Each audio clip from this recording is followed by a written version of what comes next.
তালিমুল কুরআন, সন্তানকে কুরআনুল কারীম শিক্ষা দেওয়া। এই বলে বদর মুসলিমিন, আমার বয়স হয়ে গিয়েছে, আজ পর্যন্ত আমার মা আমাকে কোনোদিন একটা কুরআনুল হরফ শিক্ষা দেয় নাই। সন্তান পরিপূর্ণ মুসলিমিন হযরত ওমর রাদিয়াল্লাহু তাআলা আনহু যখন এই মামলাগুলো দায়ের করলেন, দায়ের করার পর পরিপূর্ণ মুসলিমিন হযরত ওমর ওই সন্তানের পিতাকে বললেন, তোমার উপর একটা আমার হক ছিল, একটা ভালো ভাইয়ের ব্যবস্থা করা, কিন্তু তুই ভালো ভাইয়ের ব্যবস্থা করলে।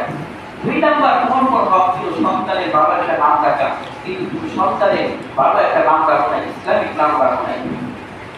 বর্তমান সমাজেও যদি আমরা দেখি, আমাদের উপর কর্তব্য হলো সন্তানের একটা ভালো নাম রাখা, কিন্তু জন্মের পর দেখা যায় আমরা ইসলামিক নামগুলো তালাশ না করে আমরা তালাশ করি কোথায় কোন